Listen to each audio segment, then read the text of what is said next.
Fala, rapaziada do canal do Diário de Futebol Carioca. Estamos começando aqui mais um vídeo novo para vocês.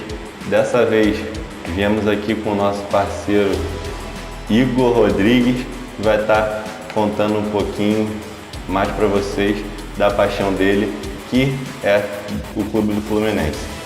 A gente teve a infelicidade de gravar e não conseguir salvar graças ao programa que nós estávamos utilizando, e ele nos deu essa honra de estar aqui presencialmente, a gente respeitando aqui tudo direitinho para vocês e não deixando de trazer o conteúdo que vocês sempre gostam e têm pedido bastante para a gente.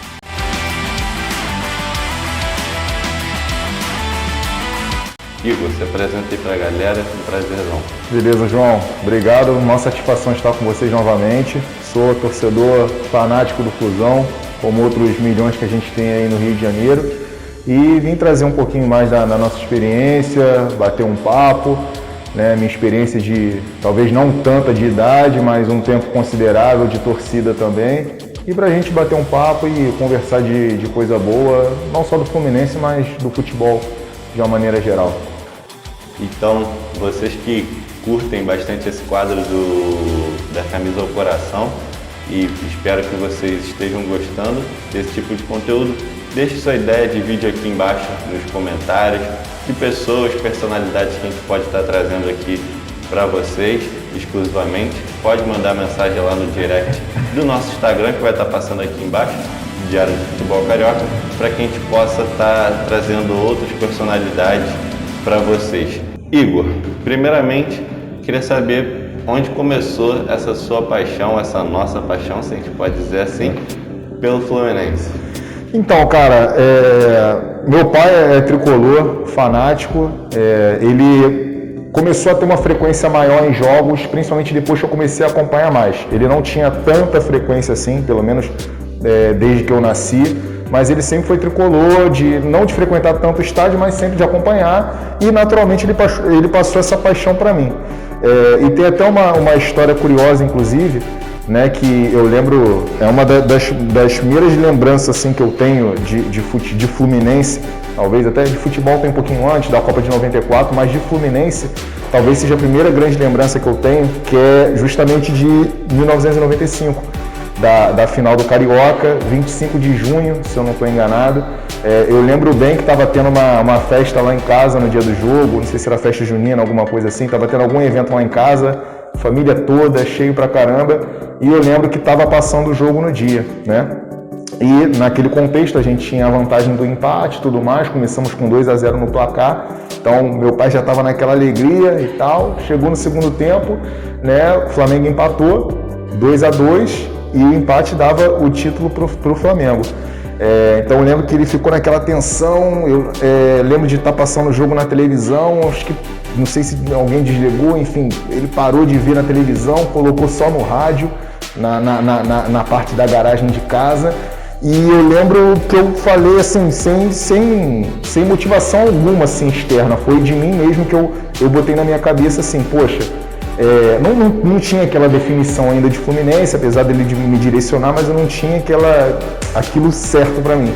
E eu pensei comigo, quem for campeão hoje vai ser o time que eu vou torcer para minha vida toda. Aí, graças a Deus, no final daquele jogo, aquela rabiscada do Ailton de um lado para o outro, cruzou para a barriga do Renato, e o resto é história, o resto todo mundo já sabe, e eu, graças a Deus, desde então, aí começou só a nutrir, a aumentar minha paixão pelo Fluminense, e hoje eu tô aí, né? Depois de um tempo, comecei a frequentar estádio, e agora, desde então, são basicamente quase 15 anos aí frequentando estádio, jogos em casa praticamente todos, e alguns jogos fora também, e é a paixão que move a nossa vida. A segunda pergunta que a gente tem para poder fazer aqui é o seguinte: qual fator no início te influenciou mais, além, né, desse fator que você falou sobre a questão do jogo, né, do título do Fluminense, qual foi o fator maior, além desse grande fator que a gente pode citar, que te influenciou a começar a torcer pelo Fluminense? Então, foi justamente isso, né? Além disso, como eu falei, meu pai também, tive esse pontapé inicial. E a partir de então, eu sempre tive uma paixão pelo futebol, né? Desde garoto, de acompanhar, como falei, tenho lembrança da Copa de 94, apesar de eu ter só 5 anos na época. Então sempre tive essa paixão pelo futebol e parece que nesse momento assim eu comecei a ligar todos os pontos. Eu passei a olhar o Fluminense com um carinho devido, juntou com a motivação do meu pai. Então eu comecei a enxergar um brilho assim do Fluminense, sabe, que era diferente para mim. Eu não olhava, não conseguia, desde então não conseguia olhar mais o Fluminense igual via Vasco, Botafogo, Flamengo. Era o Fluminense, era diferente.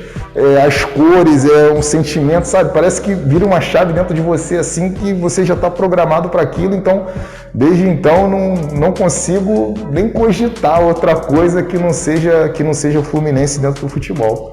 Terceira pergunta, Igor. Qual jogo te marcou mais, você, né, definido como tricolor, após esse fato que você disse que te influenciou a começar a torcer pelo Fluminense? Qual o jogo ali, de fato, olha, agora sou torcedor do Fluminense, que te marcou mais? Cara, uma lembrança marcante para todo torcedor tricolor, tenho certeza, a Libertadores de 2008, né? Uma trajetória muito bonita, todo mundo gosta de lembrar, até a final, né? Depois da final, aí muita gente prefere não lembrar, eu também, inclusive, prefiro não lembrar daquele dia, mas naquela própria Libertadores, as quartas de finais contra o São Paulo, para mim aquele jogo foi muito marcante. Foi um dos Maracanãs mais bonitos que eu já vi na minha vida, a energia estava muito boa, a torcida estava com um clima bom assim, apesar da gente ter perdido o primeiro jogo lá em São Paulo, a torcida estava confiante, a festa estava legal. E no final do jogo, aquela bola de cabeça do Washington, só quem estava ali, quem é tricolor consegue imaginar tudo que a gente sentiu naquele momento. Eu lembro de estar ali de estar no Maracanã, no lugar que eu sempre ficava, e depois daquele gol, daquela cabeçada no último lance, eu lembro que eu olhava à minha volta, não via ninguém de pé, todo mundo caiu, um caiu em cima do outro, todo mundo comemorando, muita gente chorando. Então, assim, são coisas que marcam você e você nunca consegue esquecer. Além do jogo, de ter sido um grande jogo, ficam essas coisas que marcam. Eu também mais uma vez, estava com meu pai no estádio, como ele costuma ir comigo até hoje. Então são lembranças assim que a gente nunca esquece, cara. Vamos lá, Igor. Quarta pergunta. Qual foi a sua maior vivência, uma das mais impactantes, que você já viveu sendo torcedor do Fluminense? Então, essa Libertadores de 2008 ela foi muito especial. Eu posso colocar assim também como vivência, né, para quem é um pouco mais antigo, que hoje em dia a gente tem a busca por ingressos, né, basicamente ela se dá toda online, toda, né, reserva de ingressos, sócio-torcedor e tudo mais. Porém, 2008, aquela época, podemos chamar na época de ouro do Fluminense, né, de 2008 até 2012, uma época que o sócio-torcedor não estava tão difundido aí, né, não só no Fluminense, nos outros clubes também, tinham clubes que nem tinham o programa ou estavam com o programa suspenso, outros, não era popular como é hoje para todas as torcidas. Então, conseguir ingressos era uma verdadeira saga, assim, era um verdadeiro evento, os ingressos. Então, assim, tem algumas experiências na própria Libertadores, final, nosso ingresso da final foi muito suado de conseguir. No Brasileiro, o último jogo de 2010, jogo decisivo contra o Guarani, nossa, eu lembro de chegar na fila 1h da tarde do dia anterior, e revezar com meu pai. Depois eu cheguei na fila, fui pro trabalho, meu pai chegou, ficou até de noite, saí do trabalho, fui pra fila, ele foi pra casa descansar, fiquei na fila com a mesma roupa, já fui trabalhar de manhã de novo e a gente só trocando pra gente ver se conseguia ingresso. Então, assim, essas experiências são marcantes, né? Fora toda a experiência, né? O pessoal que você conhece na fila e tal, é realmente um evento, né? Então, assim, foi uma época muito bonita, assim, e fica marcado, cara. É uma experiência muito bacana, assim. Continuando sobre Fluminense, qual palavra que você definiria o Fluminense para uma pessoa? Eu costumo falar que o Fluminense para mim é como se fosse um irmão assim mais velho, entendeu? Eu sempre, depois que virou a chave para mim, era Fluminense, eu sempre tratei, até para me referir para as pessoas, o Fluminense como se fosse meu irmão mais velho, meu irmão de 119 anos, vai fazer 119 no caso, meu irmão mais velho que está comigo em todos os momentos e me acompanha e que a minha rotina é em volta do Fluminense. Se tem um jogo tal dia, eu já organizo a minha semana, sei que tem jogo quarta-feira, então dependendo eu faço alguma coisa antes, tento alterar alguma coisa em trabalho, em estudo, para ver o jogo, para ir ao jogo. Final de semana a mesma coisa, minha programação é voltada ao Fluminense, a prioridade é o jogo e outras coisas ao redor. Claro que às vezes tem alguma situação muito extrema, né, que sai do nosso controle, mas na medida do possível é tudo em volta do Fluminense. Então é o Fluminense e as outras atividades ao redor, né? Então é assim, não sei se é certo ou se é errado, mas eu sei que para mim é bom, para mim é prazeroso isso, é um sentimento que me faz bem, independente de vitórias e derrotas, os títulos que eu já vi, as derrotas que eu já vivi, que eu já sofri, mas é muito prazeroso. Então a palavra que eu utilizaria é um irmão, o Fluminense é meu irmão. Vamos falar um pouquinho do momento atual agora do Fluminense. Igor, a gente vê alguns resultados do Fluminense, uma boa campanha, entre aspas, na Libertadores, resultados bons dentro e fora de casa, alguns nem tanto. Então, queria te perguntar, o que você espera do Fluminense para 2021? Então, o ano, a gente está num momento bem delicado, né? Nesse momento aqui que a gente está conversando, a gente está numa semana que o Fluminense tanto pode ser campeão carioca em cima do maior rival e se eliminar e passar de fase da Libertadores, como perder o título para o maior rival e ser eliminado da Libertadores. Então, a gente está no meio de um furacão extremo, assim, pra gente. Mas, assim, independente disso, e é até legal falar isso antes disso acontecer, eu estou com uma expectativa boa do ano, entendeu? Acho que o Fluminense se reforçou pontualmente, foi muito preciso no mercado, assim, com as contratações a baixo custo ou a custo zero, incorporou realmente o elenco em posições carentes. E o início de ano eu considero animador, assim, apesar de alguns leves percalços, mas eu considero um início de ano animador e a expectativa é boa, tanto para esse final de campeonato carioca, né, com uma expectativa boa de título, ou se não for um título, uma expectativa de competir como campeão, né, bem, de repente perder em algum detalhe, mas acredito muito que realmente venha a vitória. Na Libertadores a mesma coisa, a Libertadores é um torneio muito traiçoeiro, assim, que é por um detalhe, né? Numa rodada o Fluminense está invicto e o outro time ainda não venceu e um resultado para um e um resultado para outro muda tudo, né? Parece que o outro time tem mais chance do que o Fluminense, né? Então, Libertadores é um torneio muito perigoso, muito traiçoeiro. Mas também tenho boa expectativa, acredito na classificação, né? E acho que depois que vai para o mata-mata, né, tudo nivela muito, né? Não tem muito essa questão de elenco mais qualificado e tudo mais. Claro que pode fazer uma diferença, mas quando o time é aguerrido, quando o time briga, e que para muito. E a expectativa é boa, tanto pro Carioca, né, que a gente, mesmo que venha uma eventual perda de título, mas a expectativa é boa do time brigar, mas mesmo assim confiante com a vitória. Libertadores a mesma coisa. Acho que depois que passa da fase de grupos, a gente vai para o mata-mata, nivela bastante, né? A questão do nível de elenco acaba reduzindo, né? Para muita questão do psicológico também, a disposição física, guerrear mesmo. O Libertadores é um torneio diferente, então há uma expectativa boa também, que o Fluminense já deu sinais disso. E Campeonato Brasileiro, a mesma coisa, como eu falei, o elenco incorporou, então dá uma projeção legal. Acho que com um elenco menos qualificado a gente fez um belo Campeonato Brasileiro ano passado, então a expectativa é muito boa também de ser competitivo num torneio de pontos corridos, né? Um torneio mais longo, com duração de 8 meses aí. E também a Copa do Brasil, né? A Copa do Brasil, mesmo sendo muitos torneios, né? E né, depende muito de lesões, de como vai estar o elenco até lá, mas, sim, resumindo, a expectativa é bem interessante para 2021.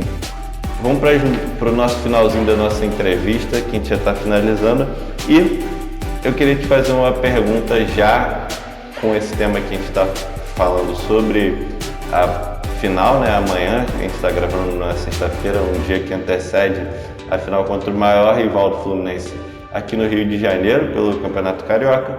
E eu quero te fazer uma pergunta um pouco baseado nisso. Para você, a gente estava comentando exatamente dessa geração de ouro, né, do Fluminense ali de 2007, 2008 até 2012, foram anos muito bons para o Fluminense. Para você, qual foi a maior pedra de tropeço para o Fluminense evoluir a ponto de conquistar mais títulos? Digamos de que 2013 até o ano que a gente está vivendo. Eu atribuo isso principalmente à gestão. O Fluminense sofreu muito nas últimas gestões. Ex-presidente Peter Simpson, Pedro Abad, foram gestões sofridas assim para quem acompanha mais de perto do clube. Também não vale a pena a gente ficar aqui descrevendo tudo que aconteceu, mas quem acompanha um pouco mais do Fluminense, e para quem não acompanha, acredite em mim, foram gestões nefastas.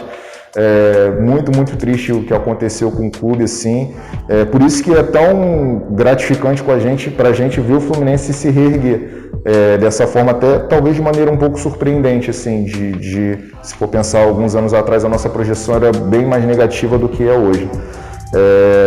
E também eu atribuo nesse período justamente que você falou, dessa época de 2007, 2012, até desde um pouquinho antes até um pouquinho depois, a gente teve o patrocínio Master da Unimed. Se for pegar em valores brutos, assim, era um patrocínio muito bom, né? Mas ele, porém, foi muito mal aproveitado. O Fluminense poderia ter aproveitado muito melhor. Investir-se muito em jogadores badalados, não necessariamente que dariam retorno técnico, né? Já em momentos questionáveis da carreira, vindo de muitas lesões. Então, alguns deram certo, outros não deram. Se a gente tivesse investido melhor o patrocínio, né?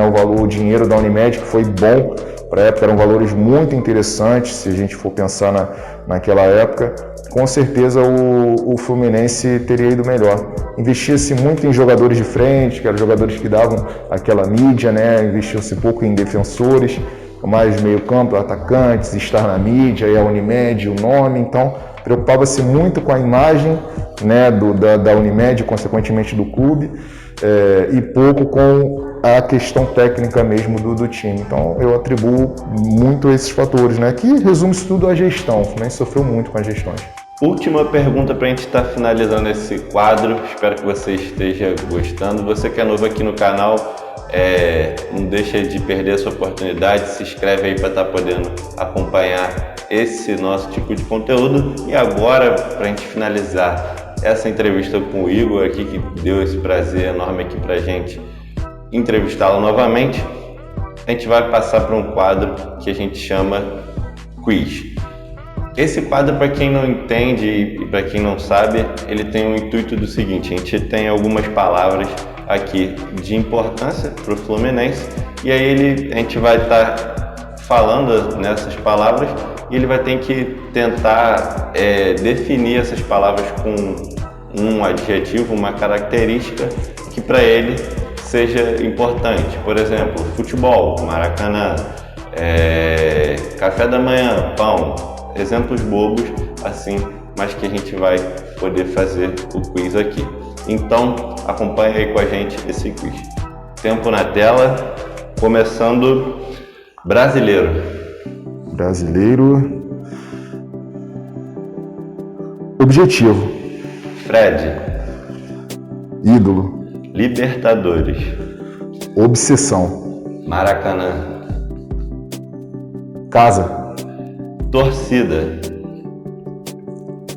A mais linda. Gerson Scarpa. Traidores. Renato Gaúcho. Muito importante. Não é ídolo, não chega a ser ídolo, mas ele foi muito importante. Pandemia. Tristeza e aprendizado. Flamengo. Flamengo? Nunca. Nunca. Roger Machado. Roger Machado? Boa aposta. Boa aposta. Show de bola. Então, galera, a gente aqui finaliza essa nossa entrevista. Novamente quero agradecer o Igor aqui pela mais uma oportunidade de estar aqui vindo aqui até nós, né? E a gente tendo o prazer de recebê-lo para a gente poder fazer essa entrevista aqui. Você vai estar acompanhando tudo com exclusividade aqui no Diário de Futebol Carioca. Palavras finais aí, recadinho. Pô, satisfação enorme aqui bater esse papo com vocês aqui do Diário de Futebol Carioca. Tá? Espero voltar em outras oportunidades. É um prazer danado sempre conversar sobre o futebol, sobre a minha paixão. Espero que vocês tenham gostado do conteúdo. Ativem o sininho aí, inscrevam-se, dê o like aí, essas coisas aí que eu não entendo tão bem quanto vocês, mas ativa tudo, se inscreve, clica no link e compartilha bastante aí que vai ajudar a rapaziada e vai ser legal para todo mundo. Valeu, obrigado, gente. Então, show de bola, é isso, galera. Valeu, tamo junto, se inscreve, comenta, curte, compartilha aquilo que vocês já estão cansados de saber. É nóis, tamo junto.